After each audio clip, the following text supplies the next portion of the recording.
There are 62 fully evolved dragon types in Pokemon. Let's rank all of them right now from worst to best in a competitive singles context. Like this video and subscribe to the channel right now, or I will put the dragon type Pokemon Appleton into my oven and eat him. Speaking of Appleton, at the very bottom of the list, the worst fully evolved dragon type in the game is unfortunately Appleton. Before putting together this list, I never really thought of Appleton as the worst dragon. It didn't come to mind, but I suppose it does make sense when you think about it. If you look at Appleton, it does not look like it is ready for violent combat. It just doesn't look like the kind of fella who would succeed in that environment. Looking at Appleton's traits at a glance doesn't seem that terrible. It's a grass dragon type, which is a solid typing. There's a lot to appreciate about such a typing. Times 4 ice weakness is terrible, but the ability Thick Fat patches that up completely. Thick Fat grants an effective resistance to fire and ice type attacks, erasing your dreadful vulnerability to the cold. Appleton's stats are not fantastic, but not terrible. 110 base HP is good, its bulk is average, but it could be worse.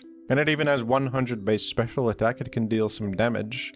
Appleton has healing in the form of Recover, some decent offensive options like the signature move Apple Acid, which has a 100% chance to lower special defense. That's a great attack. So what is so wrong with Appleton then? He seems like a perfectly stand-up gentleman and a smart Pokemon with things to offer. What's the big problem? Well, Appleton, in practice, just doesn't achieve very much in battles. It is a bad, bulky attacker even down in the ZU tier, which is the lowest competitive tier. 100 special attack is okay, but not really enough to pose very much of a threat to anything.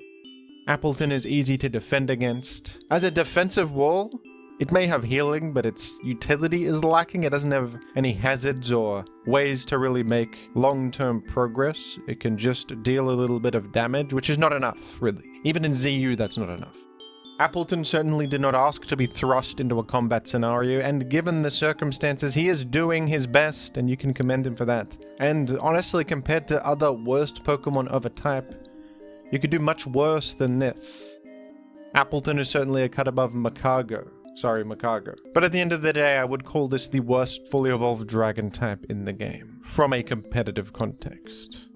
If this were a ranking of the tastiest dragon types, Appleton may rank near the top of the list. That would, however, be a bit of an unethical video to make, so let's move on from that. I would never eat a Pokemon, never. Up next is Turtonator, a fire dragon type. And the best Turtonator has ever achieved in its life is that it is a bad Shell Smash sweeper in the PU tier. That is the peak of Turtonator's career. Turtonator is an awkward Pokemon. Its stats would suggest that this is a defensive wall with 135 base defense, which is quite a good stat. But unfortunately, Turtonator has a terrible defensive move pool. No healing, no utility, nothing really. Instead, Turtonator has a very offensively oriented move pool. The move Shell Smash is an excellent boosting move, perhaps the best one in the game, sharply raising your attack, special attack, and speed by 2 stages, the cost of some defensive nerfs. It also has such offensive options as Draco Meteor and Fire Blast, and other special attacks too. But damn it, Turtonator, you're too slow, you're only a turtle. And even with a speed increase, things are going to outspeed you easily. You only have base 36 speed. What were you thinking? Breaking open your shell like that for an offensive advantage only to be killed shortly after Turtonator wasn't very smart of you to do that. Turtonator is not too intelligent. It did not play to his strengths as a Pokemon and has been punished in the harsh war zone that is competitive singles, where only the strong survive. Turtonator is an often forgotten Pokemon for this reason. It doesn't really do anything. Up next is Drampa. Drampa's cool, long-necked dragon with a goofy appearance. Recently got a fun new Mega. That's good for you, Drampa. Regrettably, Drampa, since its release, has been an underwhelming fella in the competitive context. Normal dragon typing is not very good. Normal typing leaves you wide open to the common fighting type, which is probably not very good. You'd almost rather be a mono dragon, to be honest, with that drawback. Drampa is slow and doesn't have very good bulk.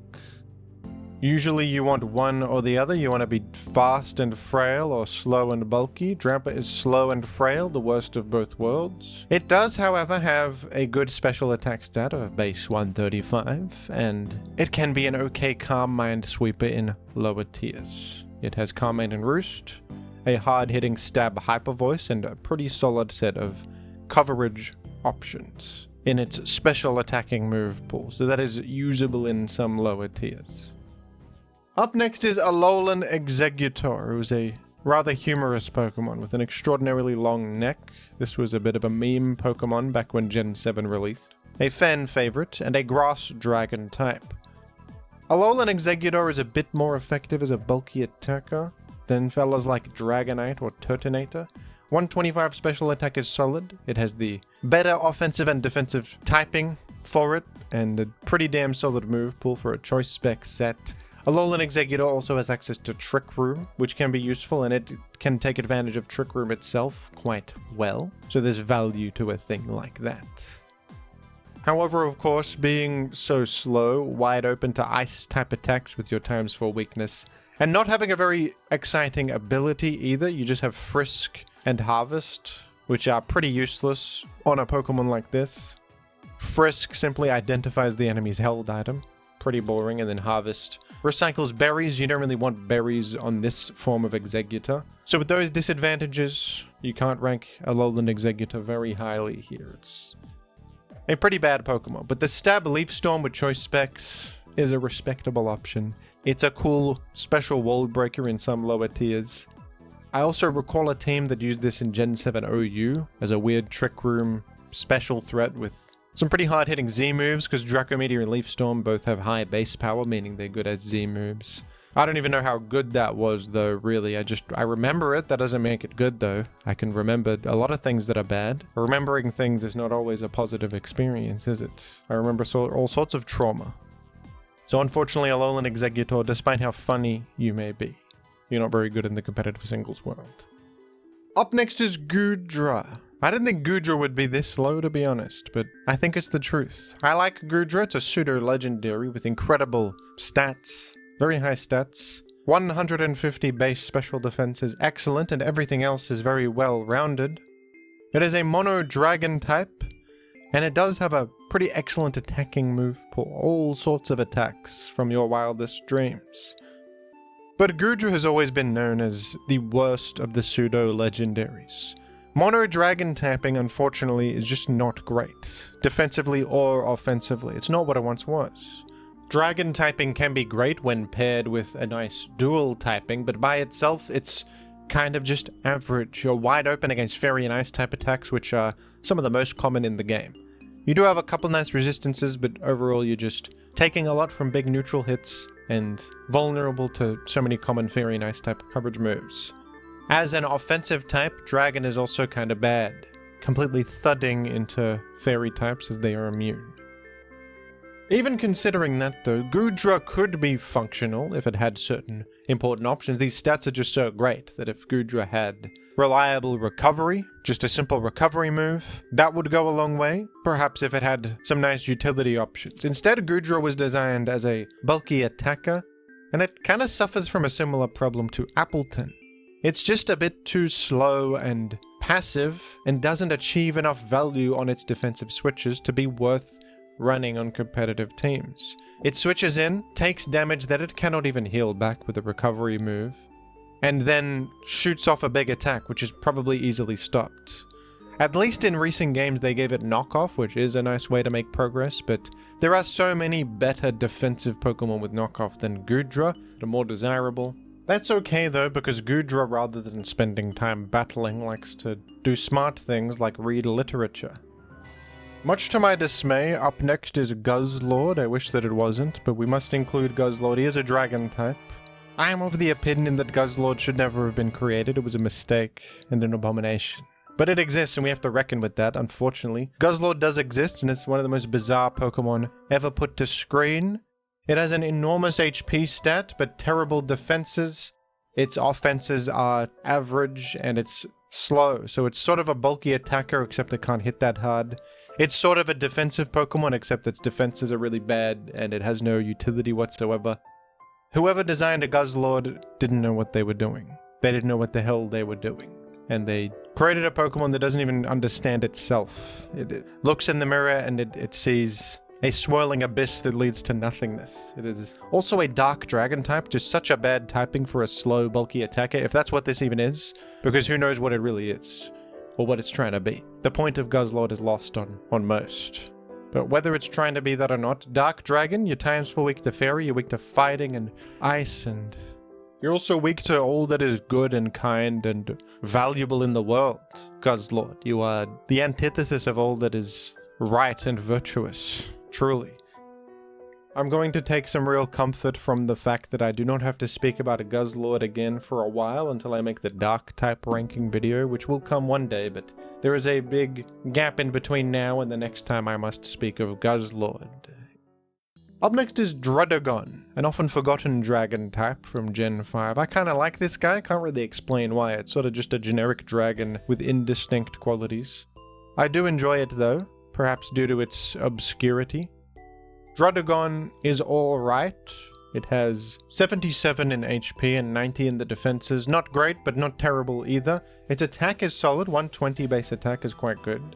And despite suffering from the same issues as Gudra does, being a mono dragon, Druddigon actually does have a superior move pool. It has access to Stealth Rock, which is a great entry hazard, of course, and it has access to Glare, which is probably the most interesting thing about it. Not many Pokemon in general get Glare, and it's a great move.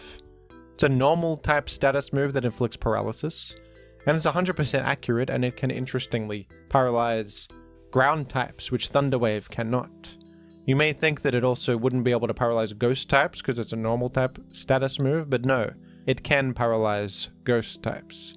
So it's a great move, superior to Thunder Wave, that is pretty rare. The Druddigon has that and Stealth Rock, and that's automatically just boosting its competitive singles value compared to some of these other lower-end dragons. Druddigon also has some pretty good abilities too. It has Sheer Force, which is a great offensive ability, boosting the power of moves with secondary effects, nullifying the effects, but the damage boost is well worth it. It also has Rough Skin, which damages Pokemon that make contact. Always a nice move to have, especially on something that likes switching in defensively and is a sort of slow, bulky utility guy. Always a great ability to have. And then Mold Breaker is also useful. An ability that ignores the opponent's abilities while attacking. So you can Glare or Stealth Rock against magic bounce enemies, Glare against things that are status immune, Earthquake, Pokemon that are levitating. Mold Breaker always has value, ignoring key abilities, so Druddigon, despite seeming so average, is kind of okay in lower tiers. It's not much more than that though. There are of course so many other dragon types and defensive utility Pokemon that outclass it, but Druddigon is respectable for what it is, I would say.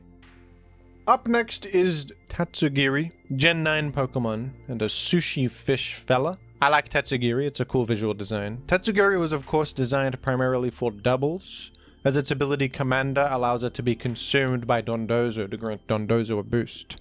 So I suppose if this is a doubles list, Tatsugiri would be much higher.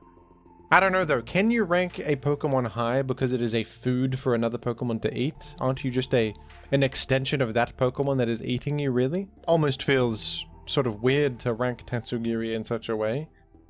I wouldn't feel great about it. Tatsugiri is good at being consumed by somebody else. At least in competitive singles, Tatsugiri gets to exist on its own merits and be an entity by itself.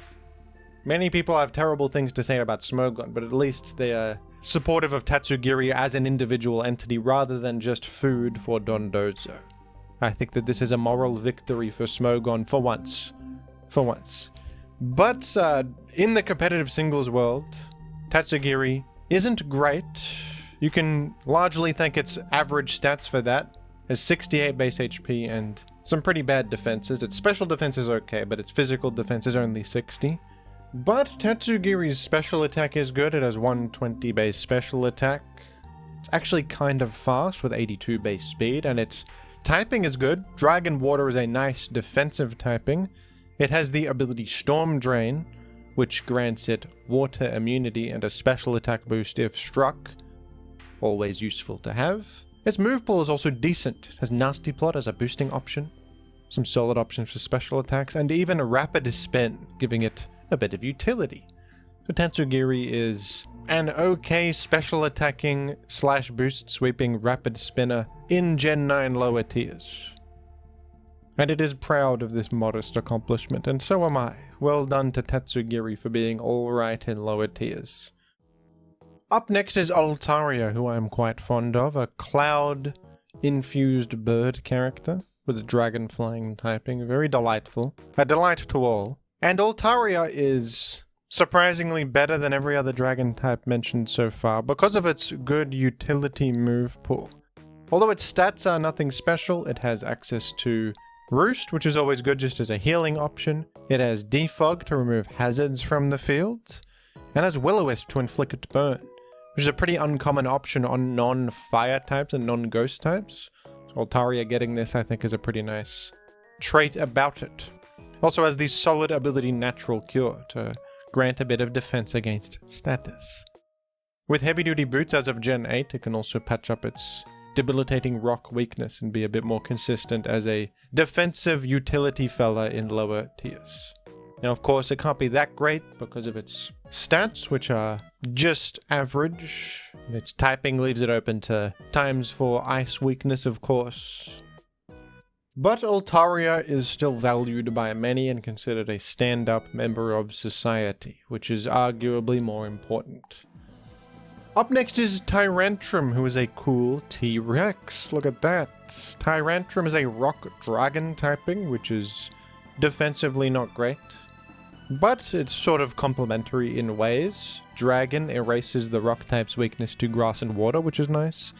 And offensively, Tyrantrum is very thankful to be a rock type because it has the excellent combination of Rock Head and Head Smash. Rock Head is an ability that grants complete immunity to recoil damage. Can be a great ability depending on the moveset you have. Head Smash is perhaps the best move to synergize with Rock Head. Head Smash has a whopping 150 base power, an incredibly hard-hitting attack, with the terrible drawback of half recoil damage. Half the damage dealt is dealt to yourself in recoil. Completely bypassing that recoil damage makes Head Smash an unbelievably powerful attack, and that is Tyrantrum's main claim to fame. The rest of its physical move pool is also solid. Plenty of nice complementary options. It has a 71 base speed as well, which is sort of okay enough to outrun defensive Pokemon and operate as a nice wall break. And its bulk is decent too, 82 HP and 119 base defense. Tyrantrum is certainly a very cool Pokemon, but there are better wall breakers than this. Often the best wall breakers have some sort of priority option to at least give them initiative to make up for their often lower speed stat. Tyrantrum doesn't have that. And while Rock is a good offensive typing, it doesn't feel like the most spammable type to lock into with a choice band. It can deal incredible damage with this Head Smash, but rock resistance is also very common, and Tyrantrum is easily threatened and forced out by things faster. Up next is Regidrago, a new Reginald released in Gen 8. I kinda like its cool dragon claw arms, that's fun. I don't hate Regidrago as much as others seem to for being a newer Regi. In-game though, Regidrago is sort of weird. It's a mono dragon type yet again, and we've talked already about the struggles of being a mono dragon type in the modern age. It is a consistent struggle for many. And Regidrago, at a glance, seems really good. It's got an incredible HP stat of base 200, some pretty solid attacking stats, 100 each, and an 80 base speed, and the excellent offensive ability Dragon's Maw, which multiplies its offensive stat by 1.5 while using a dragon type attack. Effectively an extra stab boost on dragon moves, which is really cool. Unfortunately for Regidrago, this Pokemon is just so limited in its offensive options. It's clearly designed around spamming dragon moves with the Dragon's Maw boost and Stab Dragon on top of that. But Dragon is just not a spammable type in modern day with fairies running around. Fairy types are completely immune, and perhaps the most common type in the game in competitive. So it's just a disaster if you want to spam moves of one particular type when there is such a common immunity to that type, obviously. And your complementary options other than dragon type moves are just not great. You have Thunderfang, which is kind of a pathetic one. Only 65 power on that. And there's very little else, to be honest. You have Crunch for some dark coverage, but it doesn't hit that hard because your attack by itself is only 100. You're really relying on Dragons more for your damage output. And dark is not very useful coverage complementary to Dragon, so that's not great. Regidrago at least has Earthquake. That's probably the best coverage option it has, but once again, even the Earthquake isn't hitting that hard with this terrible attack stat. And you also suffer from frailty with such low defenses, only 50 in the defenses. Your HP is really doing the heavy lifting here, and it's often not enough. But Regidrago is just a strange Pokemon that doesn't achieve very much in competitive. Up next is Dragalge. This guy is very cool. I believe it's a Sea Dragon, a Poison Dragon type, which is a fun type combo. Dragalge has some merit, I think. The typing is defensively nice because you are neutral to Fairy, which is pretty unique for a Dragon type. You got a solid special defense stat as well. And you also have the good ability Adaptability, granting bonus stab damage to your attacks. Your Stab Draco Meteor also becomes better when you have Stab Sludge Bomb to complement it and hit Fairy types that would be immune. Dragalge has Flip Turn for a pivoting option, Toxic Spikes for a hazard option, so these are solid traits. At the end of the day, though, Dragalge is unfortunately slow and pretty frail. Special defense is doing a lot of heavy lifting here, but its HP is low, its defense is average, and it has no good way to heal, so it has little longevity. Dragalge relies heavily on switching in and doing stab damage to function, which can limit it quite a bit in achieving great heights. All things considered, though, I think Dragalge is better than it looks. And Dragalge is also a very smart Pokemon, and a good friend of Goodra. They often discuss philosophy and the nature of existence and things like that. Topics that Guzzlord wouldn't understand as the big doofus brute that he is, while Dragalge and Goodra are doing laps around him intellectually speaking. Up next is Mega Ampharos, who is one of my personal favorite visual designs for a new Mega. Ampharos has gone Super Saiyan, and the world rejoices. Regrettably, Mega Ampharos, despite its great new stats, well-rounded defenses, and an excellent 165 base special attack, it is slow. It only has 45 base speed, and that is bad and means that it is vulnerable to attacks that can hurt it. It can get hurt because of that, particularly from ground-type attacks and fairy-type attacks, which are extraordinarily common. The Pokemon does have a nice typing of Electric Dragon, the ability Mold Breaker, which allows it to bypass Volt Absorb or Lightning Rod and strike those Pokemon anyway with its electric moves. But when you can only use one Mega Pokemon on your team, Ampharos is not a very alluring choice. There are Mega Pokemon that are faster, similarly offensively threatening, and just more effective. Mega Ampharos is unfortunately a lower-end Mega, and not a very successful competitive Pokemon. Up next is Flygon, a beloved Pokemon, and a Pokemon that debuted to competitive success. When this guy came out in Gen 3, it was a good Pokemon. Ground Dragon is a nice typing. Levitate is always a nice ability, granting complete immunity to ground-type attacks and spikes and various things. With this solid foundation for a Pokemon, despite pretty average stats even by Gen 3's standards, Flygon was competitively successful. In Gen 4, Flygon also got access to U-Turn and many more powerful dragon attacking options, thrusting it to the highest competitive success it ever had. From there, it was never ranked OU ever again, but considering its low stats, I think Flygon aged pretty well when you think about it, with its solid typing and ability and move pool really carrying it and allowing it to achieve rankings in UU and RU a couple times there. In Gen 9 it is ranked NU, which is the lowest it's ever been. But overall the Pokemon has a respectable career. And considering this guy is so popular among fans, many people want Flygon to receive some kind of big new buff. It is the most popular candidate to receive a new Mega. Many have wanted Mega Flygon for years, but even a new regional form or something for Flygon would be very cool. I do hope that eventually comes to pass, because I agree, I think Flygon is fun. It's a classic fella that deserves something new in the world, something to bring it back into forefront relevance, I would be on board with such a thing. Up next is Noivern, weird bat dragon creature. Sort of freaky looking. I don't know how much I like Noivern. He frightens me a little bit, he does. But he's decent competitively also. It's a dragon flying type Pokemon with a good speed stat of 123, and that is its main advantage, is being such a fast Pokemon. It can leverage that speed for many advantages too, with its very solid move pool. It has U-turn, great attacking options, Roost for healing, Defog for utility as well.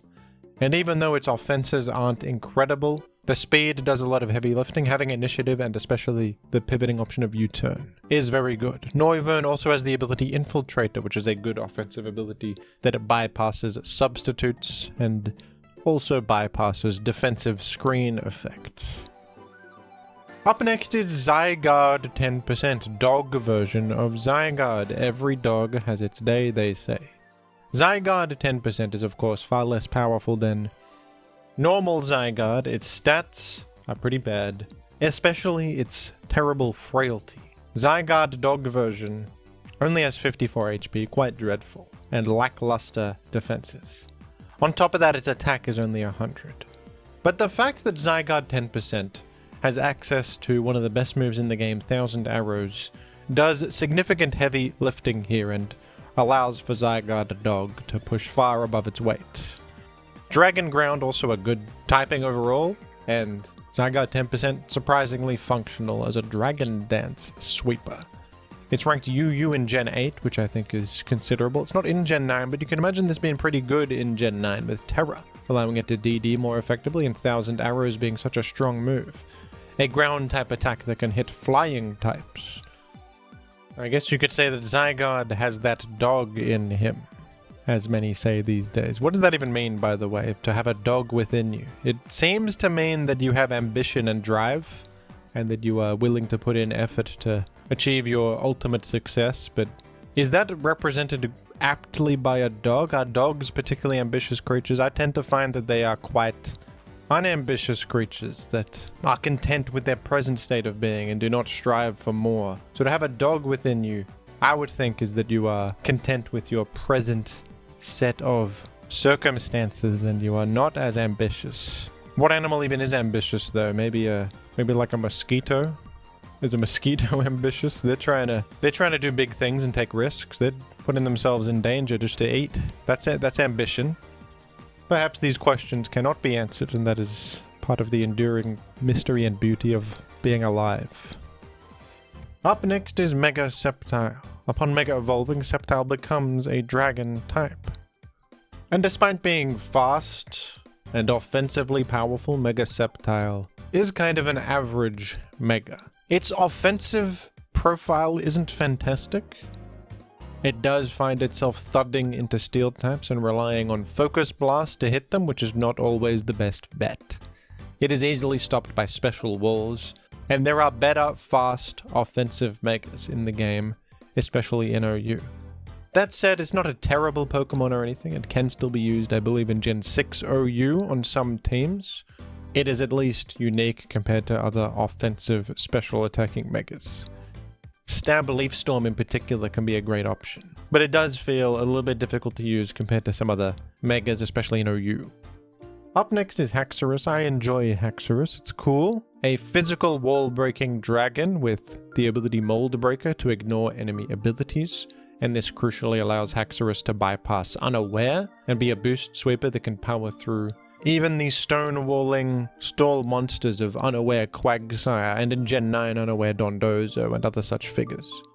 This is the main benefit of Haxorus, being a Mold Breaker boost sweeper. It has a great attack stat, great physical move pool. But it also suffers from the curse of being a mono dragon. The offensive and defensive benefits of a simple mono dragon typing are just not there. It feels kind of plain and not good enough, and Haxorus tends to struggle as a result. I don't think Haxorus is a completely terrible Pokemon though. I think it has potential in Gen 9 and can be explored more because of its wall-breaking opportunities and actually its great offensive move pool, which has some real merit, I think. They recently gave it First Impression, which is a great option on Choice Band variants, I would say. It's a Pokemon that's not completely terrible, but not amazing either. Up next is Hisuian Goodra, a new regional variant of Goodra that is all around a pretty big upgrade. Steel dragon typing is way better than just mono dragon typing, especially on the defensive side, but even offensively Steel is nice to threaten fairy types. Beyond that, Hisuian Goodra is pretty damn similar to base form Goodra, but this simple change makes a big difference and enhances the Pokemon greatly. I had high hopes for this Pokemon when I first saw it. I thought it looked really good. Unfortunately though, it suffers from many of the same problems base Goodra does. Despite having such a superior typing, it is limited in its utility and relies very heavily on just its offensive move pool, which isn't enough in modern Pokemon. For the most part, there are better bulky attackers, there are better defensive utility Pokemon. So Hisuian Goodra is not the competitive titan I thought it would be. But it is viable competitively and has seen some use in OU here and there in Gen 9. I believe some teams have hit rank 1 with Hisuian Goodra. It's a decent assault vest Pokemon, and it at least has a unique defensive profile to set it apart from other similar assault vest offensive threats. I also like it. It's a snail. I value snails. I think they're a smart animal with a shell. A shell is very useful. I wish I had a shell. That would protect me from harm in many contexts. Up next is Mega Garchomp, who is the weirdest Pokemon to rank on this whole list, I think. Mega Garchomp is a pretty bad Mega overall and is not really used in competitive. Mega Garchomp is quite significantly slower than base form Garchomp, which is the main reason it's not very popular. Garchomp's speed benchmark of 101 is important, allowing it to outspeed a lot of important Pokemon. Without that, Garchomp suffers a lot. The new ability Sand Force is also not fantastic and not great. Some bonus damage in the sand isn't that useful for this fella. It does have a very good physical attack set of 170, but that doesn't make up for its shortcomings. I still think though that because Mega Garchomp by default is a base form Garchomp, that makes it good inherently because its base form is a good Pokemon that is holding up Garchompite. So that's good. And then because its base form is ranked OU, it can never be ranked below OU, because that would mean Garchomp can be below OU, which is impossible. So even though maybe Mega Garchomp deserves to be below OU, it cannot be by virtue of its base form, which is a weird position to be in. Mega Garchomp is in a strange limbo state, an interstice between two planes of existence, because I could say something like, well, what if Mega Garchomp was in UU? Would it be good? But then, even then, that would mean that Garchomp is in U, and then Garchomp would still outclass Mega Garchomp no matter what the tier. So, no matter where Mega Garchomp exists, it is inherently going to be outclassed by its own base form, and therefore it can never exist anywhere. It is not an individual entity without its base form. The base form being better than it invalidates its existence completely, which is a sad state of affairs. Perhaps we can empathize with Mega Garchomp, who feels useless in life and was thrust into existence against his will to fulfill something that is impossible. Perhaps Mega Garchomp is the most tragic of all dragon types, one that is destined for all time to be obscure and forgotten. Now there's even Mega Garchomp Z, who is the superior Mega Garchomp, and is a bit of an insult to the original Mega Garchomp completely, that they had to make another one to fix the mistake that you were Mega Garchomp, like a Frankenstein's monster of a Pokemon, that his very existence was a mistake from the beginning, that they had to try again. How terrible. Up next is Hydreigon. I value Hydreigon. I think it's a great Pokemon, design-wise, visually, and in its fun competitive qualities. Hydreigon is a dark dragon type with the ability Levitate, which is cool. Levitate's always good, and Hydreigon sets itself apart from similar dragon type special attackers with its fun move pool. It has U-turn, which Latios does not have. It has Earth Power. Recently it was given Stealth Rock, which is pretty unique I think for a Pokemon like Hydreigon. The Pokemon stats are pretty well rounded, but Hydreigon's always been an awkward one. It's always in the middle of some competitive viability, never quite reaching OU status or being fantastic enough to be central to any metagame. It's always niche, but it's never low tier either. It always has some little value to provide to the world. They say that 3 heads are better than 1. I think that rings true in this instance. And Hydreigon is about as smart as you can hope for a Pokemon, and he's much better than Iron Jugulus, who is a stupid Pokemon. A metallic copy of something with much more heart and soul, a metallic husk of something much better. Up next is Hydrapple, who is among my favorite new Gen 9 Pokemon. I love the visual of this, being a dragonic worm emerging from an apple. Is quite brilliant, I believe. It's a grass dragon type with the ability Regenerator, which is a promising set of traits. Regenerator, a great ability that allows you to heal every single time you switch. Probably the best healing effect in all of competitive singles. And Hydrapple has some fun stuff to do. It has nasty plot and a good special attack stat of base 120. Its bulk is impressive, and it is a pretty effective boost sweeper and bulky attacker, as well as a self-sufficient wall that is consistently healing back with Regenerator. Having Earth Power in its moveset I think is a big deal, because it's nice coverage to hit steel types. A lot of grass dragons do not have this. This makes a big difference. Many of them have to rely on Focus Blast, which is not the best move. Hydrapple also has Fickle Beam, which is a cool move that has a 30% chance to deal double damage. That can wall break and power through stall teams, perhaps. Hydrapple is not ranked OU in Gen 9, but it is used on plenty of viable OU teams. It is one of those UU Pokemon that sees pretty good use up in OU. It's been used on stall teams and bulky offense teams and the like. And I'm fond of it. I think it's a creature that captures the imagination and takes Appleton to the next level. It is the next step of what Appleton was trying to achieve. Up next is Salamence, one of the original powerful dragons. Salamence debuted in Gen 3, where it had immediate competitive success. It had Intimidate, and a vast move pool and great offensive stats at a high speed. A very well-rounded offensive threat that functioned in many different ways, with mixed attacking sets and dragon dance sets, etc. In Gen 4, Salamence was so powerful from the overall buff to dragon and the physical special split that it had to be banned from the game. So Salamence had a brief stint in Ubers, where I believe it's even viable up there among Dialga and such.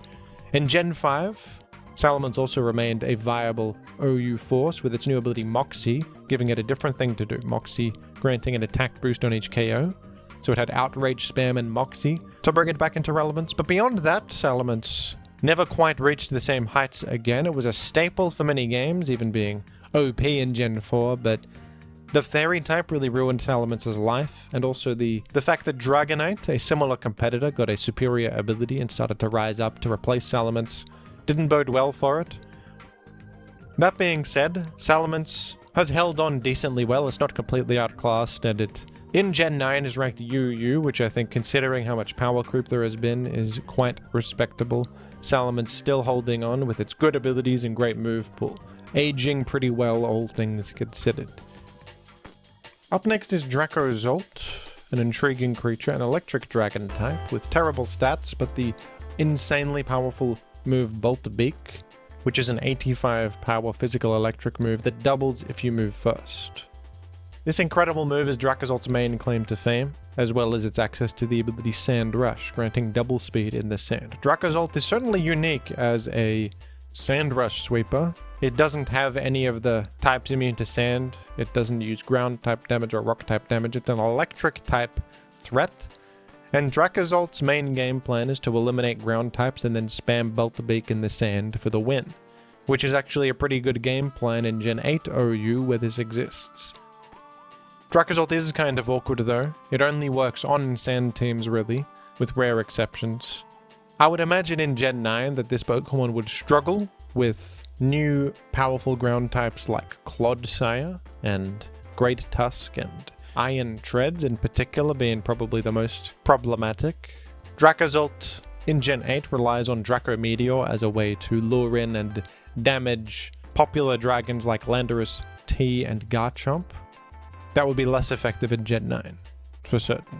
I still think it would have some relevance though and be at least somewhat viable in Gen 9, perhaps with Terra Blast, to patch up that unfortunate matchup into other ground types. A weird Pokemon to evaluate, but I think a powerful one for what it does. Certainly a very unique Pokemon in history. Up next is Mega Altaria, who is the only dragon fairy type in existence, and it's a great typing. being fairy completely cancels out Dragon's own weakness to itself, which is highly valuable. Mega Altaria's stats are modest, well-rounded, but nothing insane. Yet it has good competitive viability, largely thanks to that excellent typing, and also its fantastic ability Pixelate, which turns all normal type attacks into fairy type attacks, and provides a damage boost on top, giving Mega Altaria the excellent Return or Frustration boosted by Pixelate, converted to a fairy type attack. Mega Altaria is a great Dragon Dance sweeper, and a pretty well regarded Mega Pokemon in Gen 6 and 7 OU. It's not as common as some of the more prominent ones, but it's certainly part of the metagame and a respectable one. Up next is Como-O, who I am very fond of, one of my favorite of the pseudo-legendaries. Como-O has the fun dragon fighting typing, which certainly has many offensive advantages. Como-O also has a vast move pool and a very solid stat distribution, well-rounded in bulk and offenses and speed. Como-O can use a belly drum set. With a Salakberry, it's got Dragon Dance sets and plenty of offensive options to take advantage of that. It also has the powerful Clangorous Soul Blaze Z move in Gen 7, which also boosts all of your stats upon executing the Z move. Very good move. Later, when Z moves were removed, Clangorous Soul became a unique boost that sacrifices 33% of this fella's HP for a +1 to all of its stats, which is a great move for certain. Como-O has always suffered primarily from its vulnerability to fairy types. Dragon fighting has its advantages, but it leaves you wide open to at times for fairy weakness, which is a problem. Como-O is not incredible at threatening fairy types either. It does have Iron Head and Poison Jab, but many of them are bulky and can take on Como-O in a 1 versus 1 circumstance. In Gen 9, Como is ranked UUBL, which I think is respectable. It's a very unique Pokemon with a lot of potential, a lot of different ways it can be used. Just that glaring weakness against fairies is a pretty big problem that prevents it from being at the absolute competitive center, but I think it functions pretty well, considering that, wouldn't you say?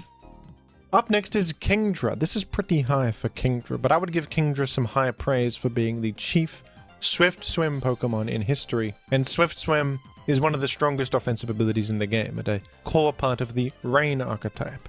Swift Swim grants double speed in the rain, and this has been an incredible trait on Kingdra ever since it got the ability back in Gen 3. In Gen 3, Kingdra has solid OU viability just from clicking Rain Dance, allowing it to benefit from that beautiful double speed.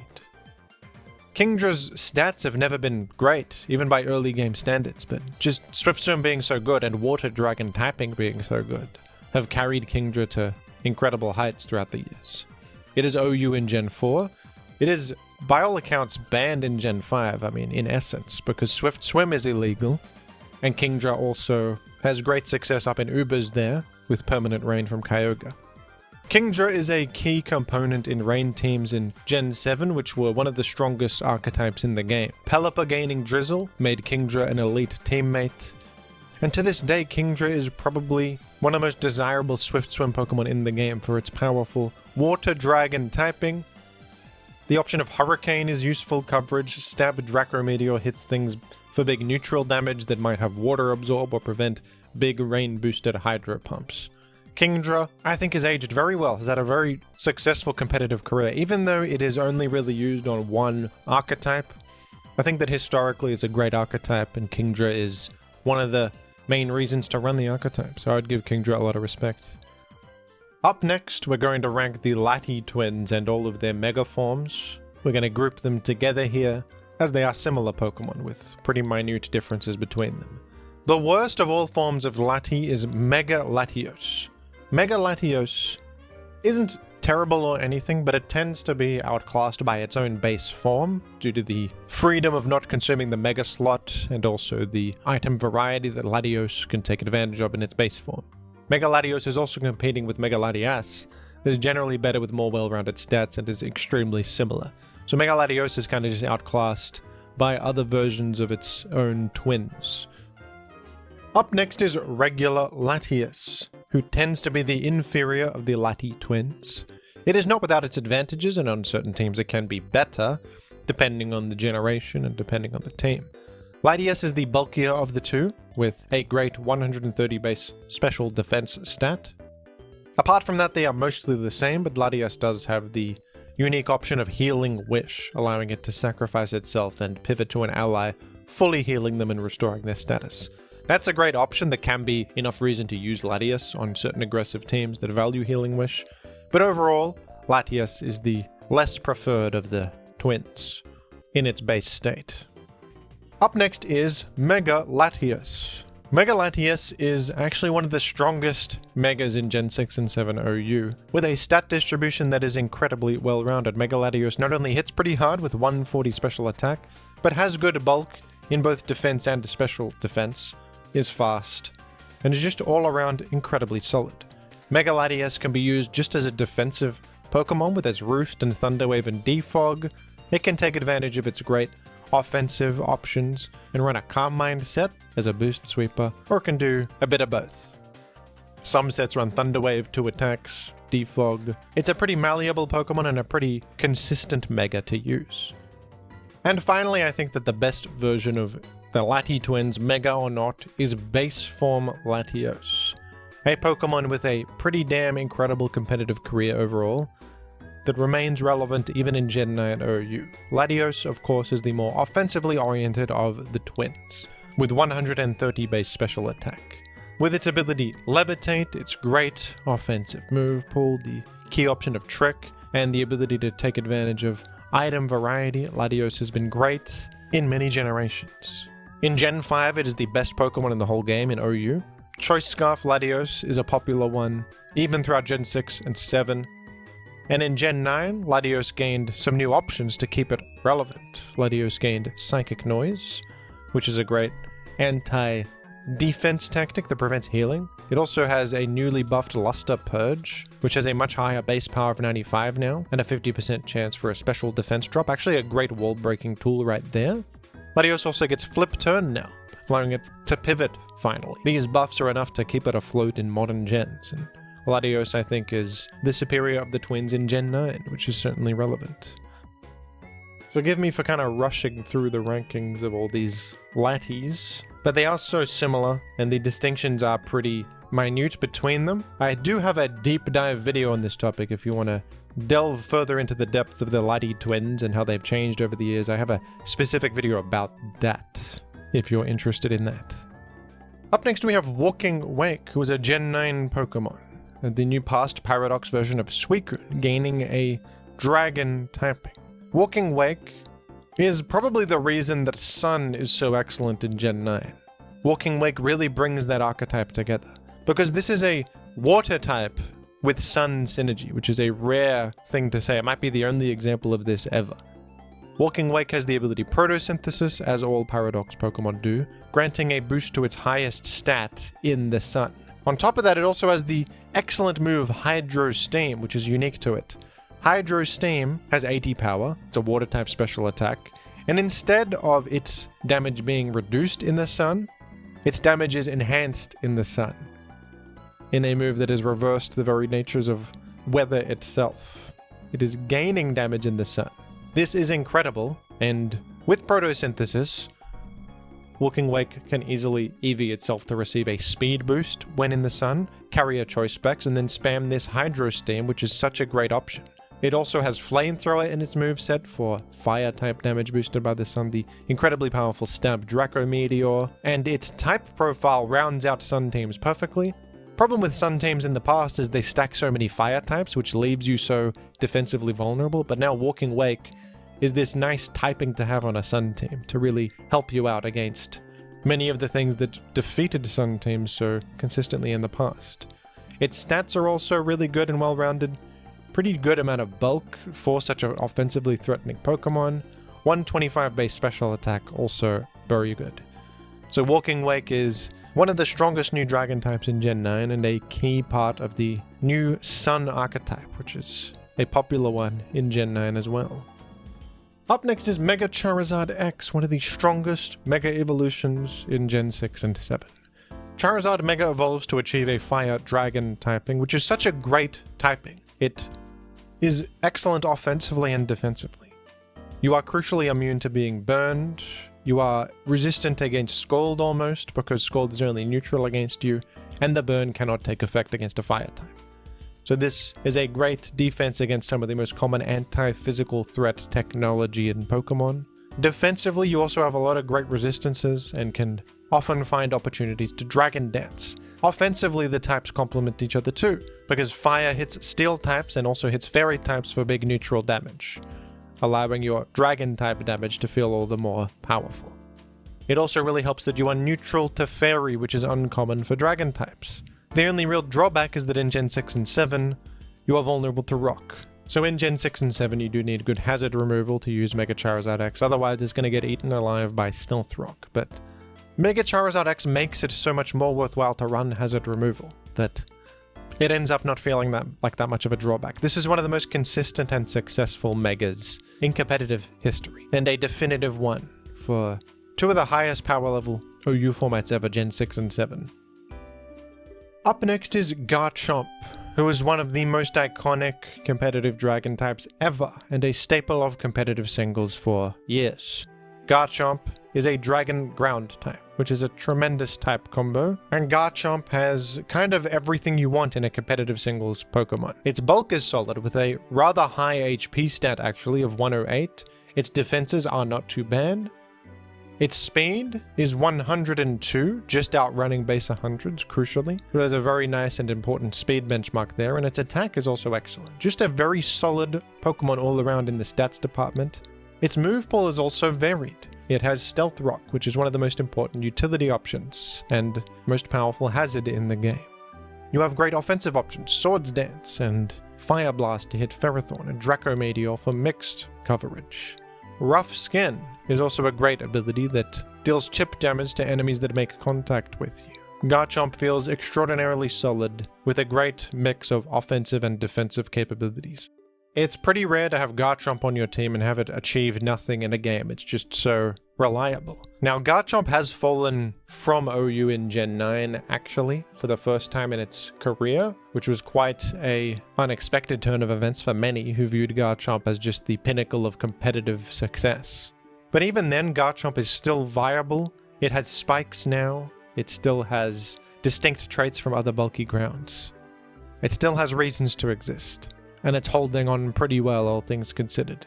Certainly one of the most classically good dragon types ever. Up next we have Raging Bolt, a new past paradox form of Raikou, known colloquially as Great Neck. This fella's an electric dragon type, and ever since it came out, it has been a monster in competitive singles. This thing is incredible. Raging Bolt has a great combination of bulk and offensive potency and a solid speed stat considering. Raging Bolt can use the booster energy to get an immediate boost to its special attack, improving its threat level immediately, and Thunderclap is also an exclusive move on Raging Bolt that really brings it together and makes it the threat that it is. Thunderclap is like a special version of Sucker Punch. It's a 70 power electric special attack that moves first if the enemy used an attack, or it gains priority, exactly like Sucker Punch does. With this option, Raging Bolt is so much more threatening and so much more frightening, able to overcome its slightly below average speed for an offensive Pokemon. Calm Mind Raging Bolt is one of the most consistently excellent special attackers and boost sweepers in Gen 9 OU that has been relevant ever since its release. It is kind of like a more functional version of Mega Ampharos if you think about it, with none of the commitment and so much more well-rounded traits to bring it all together. Plus it has an extraordinarily long neck, which is very good for comedic value.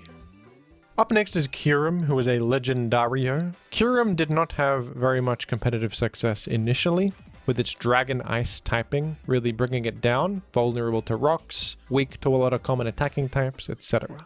Also a bit slow compared to a lot of others. But ever since Kyurem received game-changing buffs in Gen 8, it has shot up dramatically. In Gen 8, Kyurem received the new option of Dragon Dance and Icicle Spear, allowing it to operate in its physical damage much more effectively, enhancing its variety. And they also granted it the move Freeze Dry, which I think is the greatest thing it ever received. Freeze Dry is an Ice-type special attack with 70 power that is able to hit water super effectively when it would previously resist. With this new option, Kyurem is so much more threatening than it used to be. And this was enough to get Kyurem banned in Gen 8 to Ubers, and Kyurem has even been suspect tested in Gen 9, due to how widely threatening it is and the set variety it can have, meaning when you see a Kyurem, You don't know whether it's going to be Dragon Dance or freeze-dry choice specs or mixed Kyurem with a bit of both. And depending on what it has, it is answered by different things. Kyurem is central to Gen 9's metagame and has had a massive impact on it and led to certain things rising up, like Scizzor's recent rise to OU, as a response to Kyurem. I think Kyurem in its buff state is certainly a frightening and controversial Pokemon that is metagame defining in many ways. Up next is Dragapult. Dragapult came out in Gen 8 and was an immediate competitive superstar. This new pseudo-legendary is so fantastic in competitive singles. Dragon Ghost is a wonderful typing. The immunities from Ghost are very helpful, allowed entry points it wouldn't otherwise have. And Ghost is also a great offensive type in modern Pokemon, with no pursuit to worry about. Dragapult has an immense speed stat of base 142, outrunning just about everything in the whole game, and with 100 base special attack alongside that speed, it can even pose a threat. That's pretty strong for such a fast Pokemon. So a choice specs Dragapult is straightforwardly excellent. Dragapult has U-turn for pivoting, and a great special move pool. Dragapult also has an impressive 120 attack stat, although it has a limited physical attacking move pool by design. It would be a bit broken if it had options like Earthquake or Ghost Stab, and that speed stat, so we can be thankful for that, I think. But even still, Dragon Dart is a great physical option on this. U-turn deals pretty nice damage off the back of that good base attack stat. And Dragapult even has the solid ability Infiltrator to bypass Substitute, which comes up pretty often. Dragapult is just such a solid offensive pivot and general offensive Pokemon that is so easy to slot onto teams with its vast move pool, even nice status option of Will-O-Wisp, and just incredible consistency in battles. A truly excellent dragon type. Up next is Dragonite, the original good dragon type from back in the day. Dragonite is a Pokemon that has gotten better in every single generation it's existed in, getting buffed somehow every single time. And in Gen 9, Dragonite is at the peak of its power. It is one of the strongest Pokemon in the whole metagame, and a central force. Dragonite has so many traits to be thankful for. Very good, well-rounded stats. The ability Multiscale, which prevents it from dying oftentimes when at full HP. Incoming damage is halved if you're at full HP, giving a great safety net to click Dragon Dance and boost up. Dragonite has access to heavy-duty boots now, as of Gen 8, to patch up its weakness to Stealth Rock and allow it more consistent entry points and preservation of that crucial full health on Multiscale. And Dragonite's move pool is just immaculate. Dragon Dance, of course, is the boost of choice. Extreme Speed is an incredible priority option that can synergize with the new Terra Normal. And just about any offensive option you could dream of, Earthquake being a key one. Ice Spinner is a new one that is immaculate for ice coverage. There's Iron Head and Fire Punch and other such options. Dragonite has it all. It's probably the best Dragon Dance sweeper in OU history that has benefited from each generation buffing it somehow, sometimes indirectly, just a mechanical change that it benefits from. Terra has been a big one, as it allows Dragonite even more ample opportunity to set up and sweep. Up next is Dialga Origin, the first Uber of the list, and there are many Uber-ranked dragon types. A lot of Legendarios are dragon types, folks. But Origin Dialga is perhaps the most disappointing of all of them ever. Origin Dialga is a fairly recent addition, as of Legends Arceus, and it requires the Adamant Crystal item to transform. So it has this forced item slot that isn't very good. It grants 1.2x power to Steel and Dragon type attacks, which is not good on a defensively oriented alternate form of Dialga. This version of Dialga has increased defenses, which is okay, but just probably not worth the sacrifice of the item slot and the forced item that doesn't work very well at all with the new stats. It is not that different from base form Dialga and overall feels worse. No significant moveset changes or much of anything, just a slight shift around of the stats and a bad item that you're forced to use. So Dialga Origin is pretty unexciting. Still above all the OU and previous dragons though, just because it's a legendary with incredible stats and move pool. If it existed in OU, it would probably instantly be the best thing there, but among the legendaries of Ubers, Origin Dialga is never really seen, and is considered quite laughable in fact. It's a bit of a laughing stock. They point and laugh at him. It's a bit rude of them though. They should be kinder than that, I think. Up next is Baxcalibur, new pseudo-legendary of Gen 9 that was a monster when it was still legal in OU. It has since been banned. Baxcalibur is a new Dragon Ice type with pretty impressive bulk, high HP, and an excellent 145 base attack, which is a very high attack stat. Baxcalibur is an outstanding Dragon Dance sweeper with the great ability Thermal Exchange, supplying it with a complete immunity to burn, which is very significant on a boost sweeper. Scald and Will-O-Wisp are doing nothing to this. It also receives an attack boost if struck by a fire move, which is sometimes relevant. Baxcalibur can use the loaded dice alongside Icicle Spear for an incredibly high power multi-hit Icicle Spear that always hits at least 4 times. Baxcalibur's signature move Glaive Rush is also excellent, with 120 power and a fairly manageable drawback. You take double damage on the next turn after using it. Baxcalibur was ban-worthy in OU, yet in Ubers it's not really seen due to other options being superior. Up next is Archaludon, a new evolution for Duraludon in Gen 9 that was absolutely absurd. This new Steel Dragon type has incredible stats, very well-rounded, and what made this so powerful was its synergy on rain teams. Archaludon has the move Electro Shot, which is a 130 power electric type special attack that raises your special attack before being used. The catch is that it's a 2-turn charge move, obviously makes it pretty bad, but in the rain there is no charge and this just executes immediately in a single turn.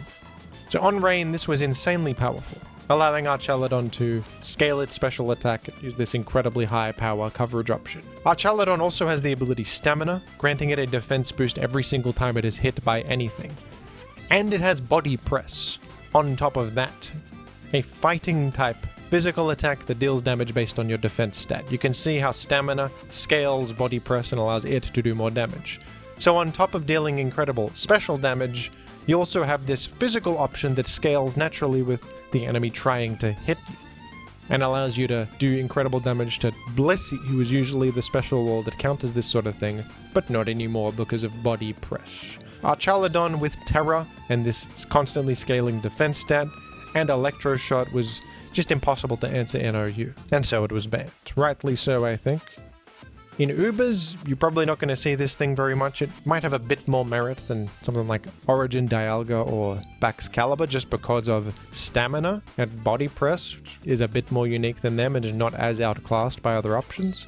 Still though, you're probably not going to see this in Ubers, but it is an incredibly powerful Pokemon. Up next is Roaring Moon, the past paradox form of Salamence. Roaring Moon has a new Dark Dragon typing, which is very good offensively. The ability Photosynthesis, of course, and some pretty elite offensive options, and very well-rounded stats. It's bulky, offensively powerful, and fast. Roaring Moon kind of has it all. Acrobatics was a great option on this with natural synergy alongside Booster Energy, an item that gets consumed immediately. This granted flying coverage and also synergized with Terra Flying, which was the most common Roaring Moon set. Roaring Moon also got Knockoff in a DLC, which pushed it to ban-worthy territory. Before it was manageable, but with Knockoff, Roaring Moon became so much stronger that it ended up banned from the format. Roaring Moon may even have some merit in Ubers thanks to Photosynthesis synergizing with Koraidon's Sun, and with its hard-hitting Stab Knockoff having some value. Up next, I'm putting Cyclizar here, which is a bit of a weird one. This might be a bit contentious. But I'm going to rank Cyclizar at the peak of its power, rather than post-Shedtail ban. I think that's fair to Cyclizar to rank it at its most powerful point in history. Cyclizar is a new Pokemon in Gen 9 with a Dragon Normal typing, and its big claim to fame is its move Shedtail, which not many Pokemon get. Shedtail is an extremely powerful new move that will halve your HP and then substitute and then baton pass that substitute to an ally, allowing a completely free entry for anything with a substitute in front, preventing status and damage. This was broken in competitive singles, allowing extraordinarily powerful boost sweeper chains to be possible, where Shedtail was a completely free switch in for any boost sweeper to get a turn to boost up. What made Cyclizar so good at abusing this was its ability Regenerator, so every single time it halves its HP and switches out, it then heals back a massive portion of that HP, meaning it can keep coming in and Shedtailing repeatedly. The drawback of Shedtail is pretty minimal when Regenerator is here, healing you just about every time. On top of that, Cyclizar had the excellent utility of Rapid Spin and Knockoff and Taunt, and a lot of good offensive coverage too. So Cyclizar's stats aren't that great, but Shed Tail is just so powerful. It's fast and has regen, that Cyclizar was actually banned initially. Later, it was changed so that Shed Tail was banned rather than Cyclizar itself, so Cyclizar is now legal in a much weaker form.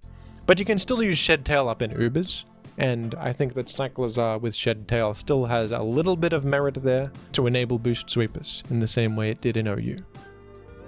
Up next is Gouging Fire, funny Entei with a big hat on. Gouging Fire is a new fire dragon past Paradox form of Entei that is kind of like an even more powerful version of Mega Charizard X. It has the same fire dragon typing and similar options, Dragon Dance, great offensive physical move pool, but Gouging Fire has the benefit of an item slot, which changes everything. Gouging Fire can use Heavy Duty Boots to be immune to Stealth Rock, which is huge. You can use Booster Energy to activate its ability Photosynthesis and gain a massive stat boost instantaneously. You can use Covert Cloak to be immune to various secondary effects from moves that might debilitate it. You can use Lumberry to prevent status. And Photosynthesis is also excellent on Sun teams. In the Sun, Gouging Fire is a physical attacking fire type that also gets a stat boost. It's perfect. Gouging Fire was excellent on Sun teams and on general teams as a Dragon Dance boost sweeper with too much set variety to cover reasonably. One of the most effective Dragon Dance sweepers OU has seen. A truly dominant force. Up next is Naganadel, perhaps the most powerful of the Ultra Beasts. Naganadel is a poison dragon type who existed in Gen 7 OU briefly before they decided that Naganadel was not gonna be in the tier anymore and they banned him. The reasoning is rather simple. This thing is fast, has a great special attack, an outstanding move pool, and it ramps with Beast Boost, increasing its special attack for every single KO. It is a monstrous threat that is immediately forcing things out and is so easily able to ramp and sweep games. It's kind of like a special attacking version of Katana, but it's even more scary because of the variety of different attacks it has and wider coverage. Pretty damn difficult to actually respond to this thing. Up next is Reshiram, Dragon Fire type fella, Box Legendario, famously a pretty underwhelming legendary, known for not being that great in Ubers. I think it's a semi-respectable Pokemon though. 150 base special attack is very good. Its bulk is well rounded. The choice specs Blue Flare hits like crazy, and Turbo Blaze is a good ability that ignores enemy abilities, same effect as Mold Breaker. Reshiram has often struggled from its Stealth Rock weakness. It can at least equip boots now, but it also still feels like it needs specs to pose a threat properly. Reshiram also suffers from the fact that many common responses to other special attackers in Ubers also respond to Reshiram, like Blissey is commonly run in Ubers and it's not even answering Reshiram, yet it does answer Reshiram all the same if it happens to run against it.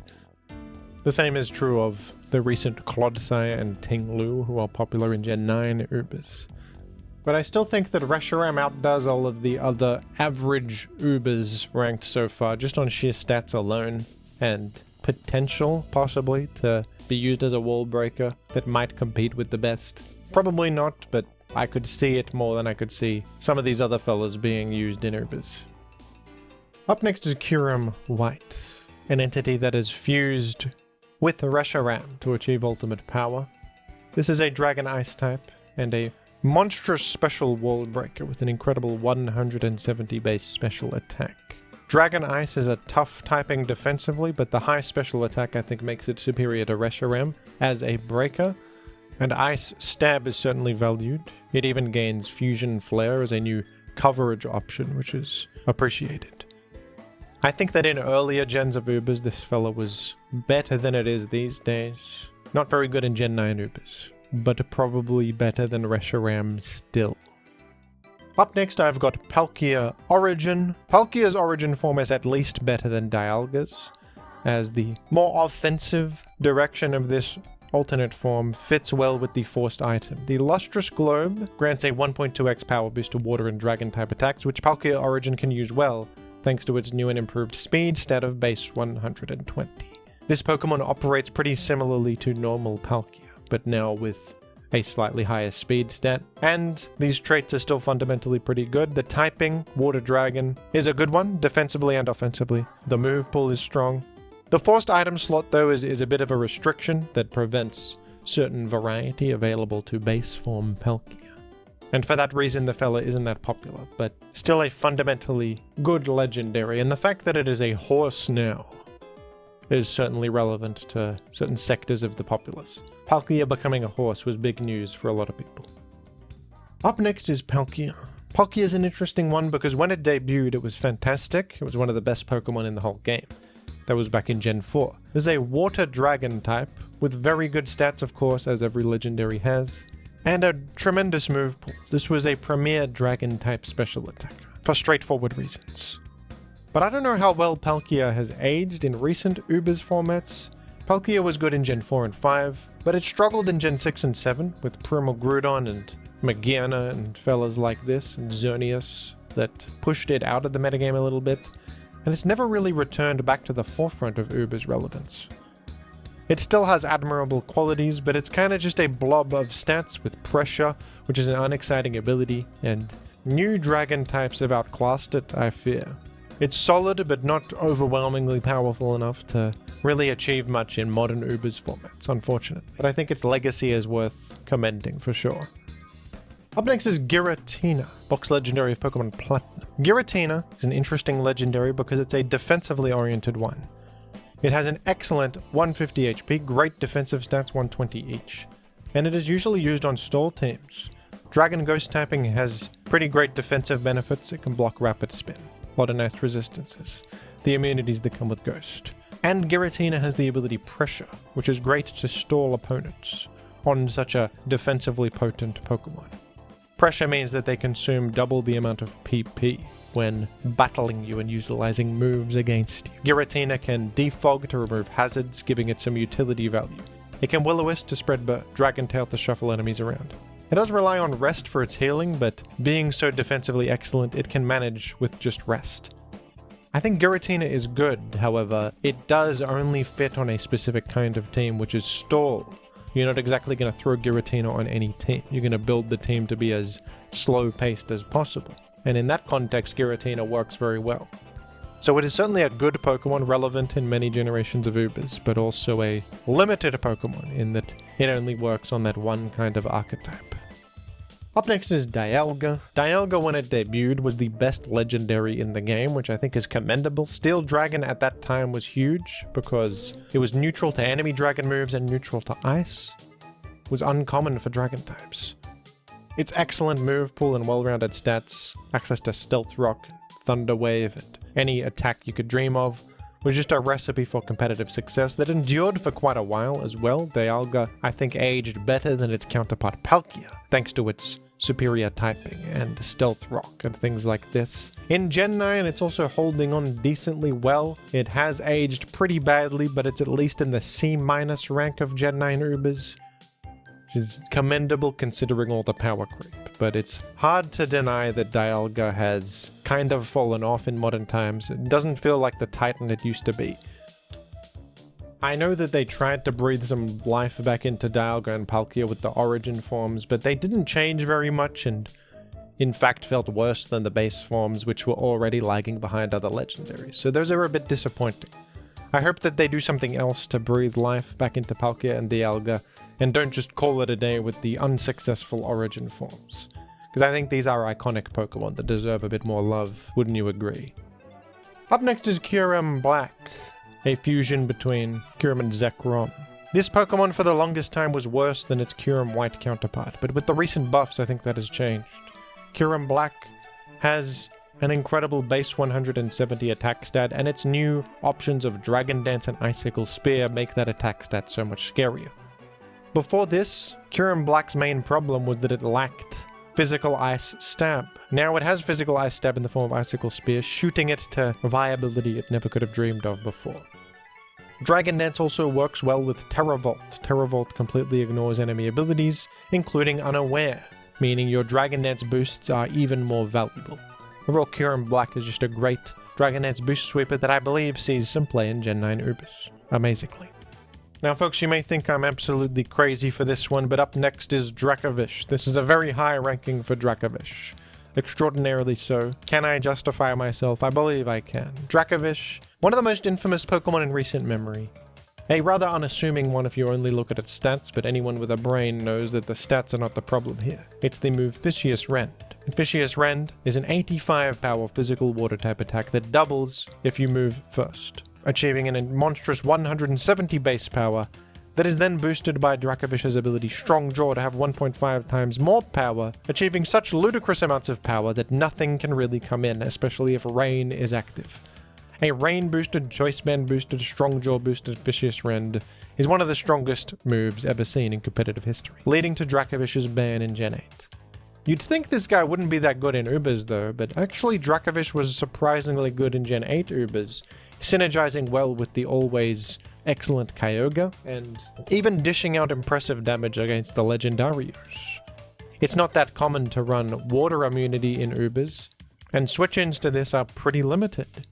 I think that the same would be true in Gen 9. Kyogre is still good there, and Dracovish with the spammable Vicious Rend in the rain would be a formidable threat in Gen 9, I think, if I can imagine its existence there.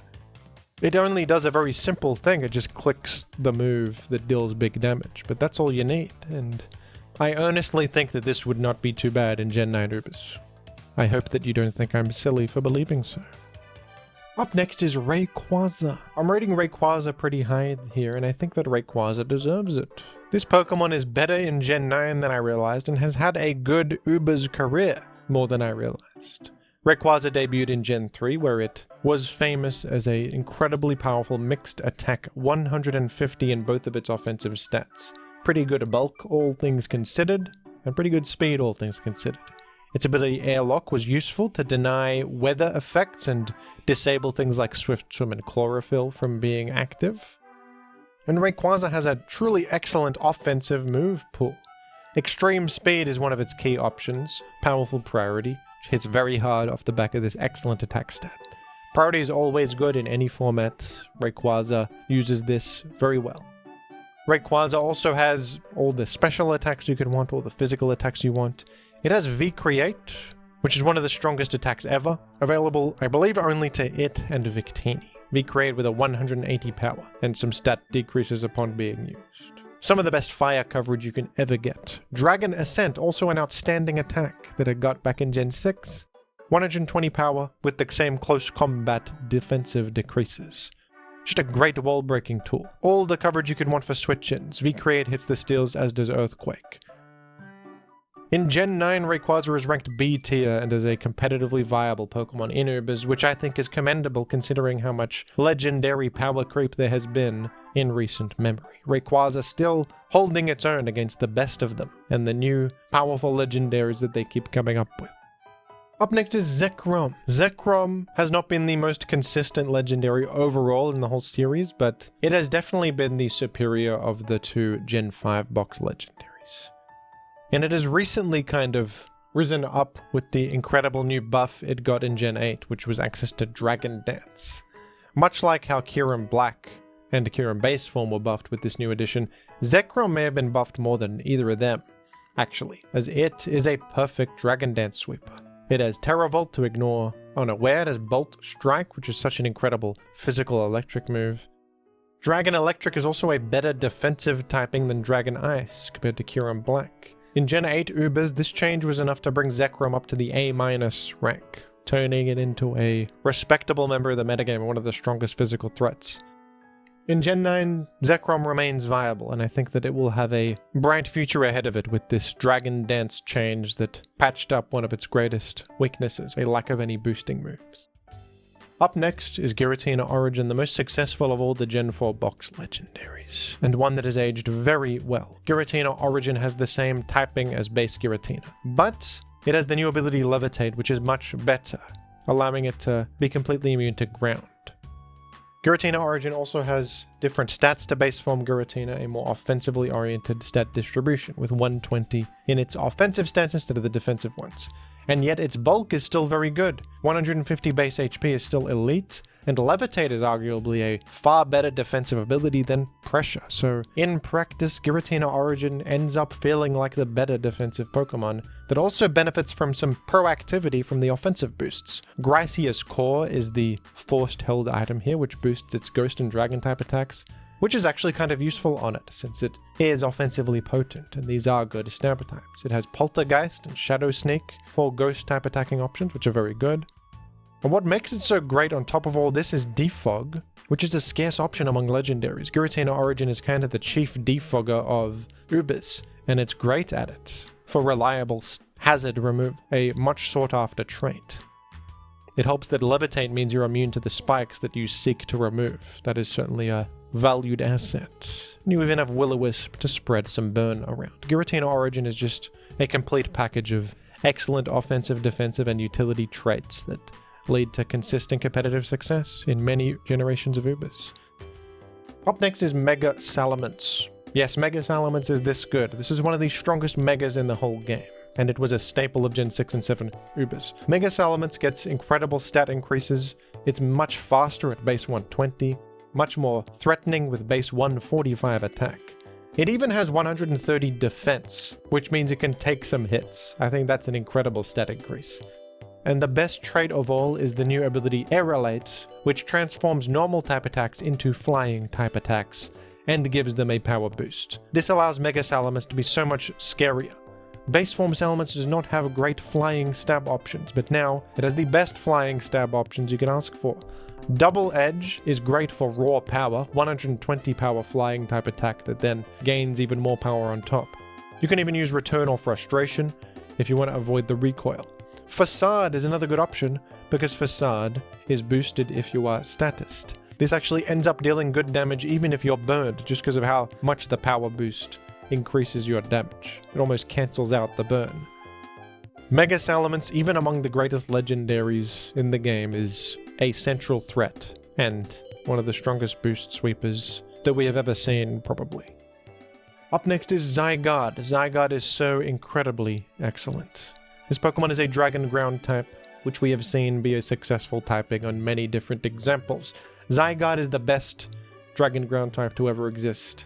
Not only does it have the incredible 1000 Arrows move, which bypasses the main drawback of ground typing, allowing it to hit flying types unbelievably. Zygarde also has the ability Power Construct. At 50% of its HP, it will transform into Zygarde Complete, doubling its HP, basically has a whole extra HP bar, which is just insane. Zygarde is probably an even better boost sweeper than Mega Salamence is up in Gen 7 Ubers, and what makes it so great is that it only needs one attack. It just needs 1000 arrows, and the rest can be spent on other useful things. Glare is a great option on this, allowing it to just switch in and spread para, which is so useful, crippling the defensive checks that like to come in, and even being able to paralyze Groudon and Primal, which is huge. And then Dragon Tail allows it to shuffle enemies around and do something useful there. So it sort of feels like a great form of roll compression, because the guy is bulky, it can spread para and force out enemies that are trying to boost sweep themselves, and then the only attack it really needs is 1000 arrows, which frees up so much move slot space. Just such an excellent and consistent legendary.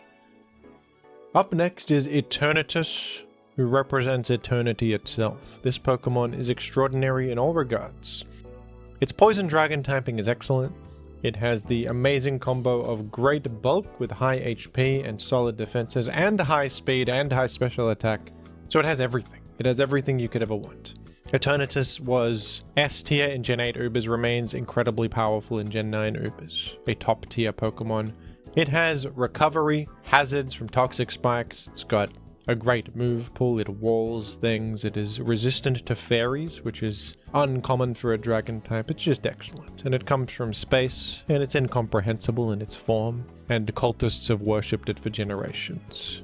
And it will bring about the destruction of the world as we know it, if we're not careful. We are now in the top 3 territory, folks. And number 3 here is Koraidon. One of the most powerful entities to exist is a very old lizard in the form of a bike. I am sorry, Dialga, an entity who warps time to its will. You are not as powerful as a mere bike lizard. You are paling in comparison. Koraidon has it all, folks. Koraidon is unbelievably powerful, with tremendous offensive stats. It is fast. It has a great 135 attack. Its bulk isn't even too bad either. Koraidon's ability is Orichalcum Pulse, which sets Sun on the field and also boosts your attack even further by 1.33 repeating, of course, while Sun is active. It's unprecedented, it's unbelievable. Weather setting abilities are some of the best in the game. This is a weather setting ability on a Pokemon that's already incredibly good, that also buffs its attack on top of setting weather. Koraidon has pivoting in the form of U-turn, which is a big deal, allows it to leverage its speed for information and free damage and free progress. Koraidon has Swords Dance sweeper sets, it has Choice Scarf, Choice Band sets. It is so incredibly powerful. Its Sun creates synergy for your team, activating photosynthesis, and enhancing fire types, and doing all sorts of things. Koraidon does so many things that it's not fair to others. They shouldn't have given this Pokemon so many things. But do you know what's even better than a bike lizard from the past? Of course, it is a bike lizard from the future. What are you, stupid? Miraidon is even stronger than Koraidon, and in fact is banned from Gen 9 Ubers because it was so dominant and so auto-include and so central that it was a rare, ban-worthy legendario. It doesn't happen very often. Miraidon is an electric dragon-type Pokemon with the ability Hadron Engine. It sets electric terrain on the field, and with electric terrain active, it gains a special attack boost of 1.33, repeating of course. Very similar to Koraidon, but a special attacking version. Similar stats, but high special attack instead of physical attack. Miraidon also has this move, Electro Drift, which has a 100 power at 100 accuracy, boosted by the electric terrain it itself creates, Stab, and Hadron Engine increasing its special attack, and it also deals extra damage on super effective hit. So a Miraidon clicking Electro Drift is one of the most powerful things imaginable, with such overwhelming damage that it can even power through dedicated special walls. The same is true of Draco Meteor, dealing such overwhelming damage that even like Ting Lu is losing over half of its health. You also get Overheat, allowing you to hit Iron Treads, who was a common switch in, because Iron Treads is ground steel, immune to electric, resistant to dragon, but Overheat just destroys Iron Treads in a single hit, so even that didn't work. Overheat is like a perfect complementary coverage option to destroy the counterplay to your deadly stab combo. And then you have U-turn to just pivot out of anything that actually can wall you and pivot to something superior for the matchup. Miraidon didn't just have choice spec sets, Boots pivot sets were popular, Scarf sets were popular, even Calm Mind sets were popular. Calm Mind sets could even 1v1 Blissey amazingly. Miraidon was completely insane. One of the strongest Pokemon that has ever existed. But number one on the list is not one of the most powerful Pokemon that has ever existed. It is the most powerful Pokemon that has ever existed. It was a dragon type. Mega Rayquaza, of course. We all knew it going into the video. It was obvious. And yet it's the cold hard truth. Mega Rayquaza, of course, the most powerful Pokemon to ever be created. The reason that the anything goes tier above Ubers even exists in the first place to contain it within. Mega Rayquaza is a mega Pokemon that does not need a Mega Stone to Mega Evolve. Forgive me for how much I just said mega in one sentence. This is of course because Mega Rayquaza has the Mikado organ in its body. Everybody knows this. It eats meteorites, allowing it to store mega energy inside of its own body. It is an amateur's display if you actually need a Mega Stone to Mega Evolve, and you don't even eat meteorites from the atmosphere. I could never be seen in public using a Mega Stone, honestly, in this day and age. We all know about the Mikado organ in Rayquaza's body. And that means that Rayquaza Mega can hold an item while also being a powerful Mega with the highest stats ever, 180 in both attack and special attack. An ability that cancels out the weather of anything in front of it and also primal weather effects like Groudon Primal's harsh sunlight, and also reduces all of the weaknesses to flying, so it now can live ice moves and rock moves and stuff. For some reason, it also just removes your damn weaknesses from flying, which is just stupid. So you just Dragon Dance up with this. You have a whole item slot to provide many benefits. You have every move you could ever imagine. And Mega Rayquaza is the most powerful being to exist in human history. Even more powerful than Goku, some say. Even more powerful. Evangelion Unit 1 from Neon Genesis Evangelion, or even more powerful perhaps than the red snail from Maple Story. Okay, sorry, that one's contentious. I'm not sure who would win in that 1v1 actually. Forgive me. But there you go, folks. That does it. A ranking of every single dragon type who ever existed. Thank you for watching, folks. Do you disagree with any of my placements? Who is your favorite dragon type ever invented? Let me know down below in the comments, and thank you for watching.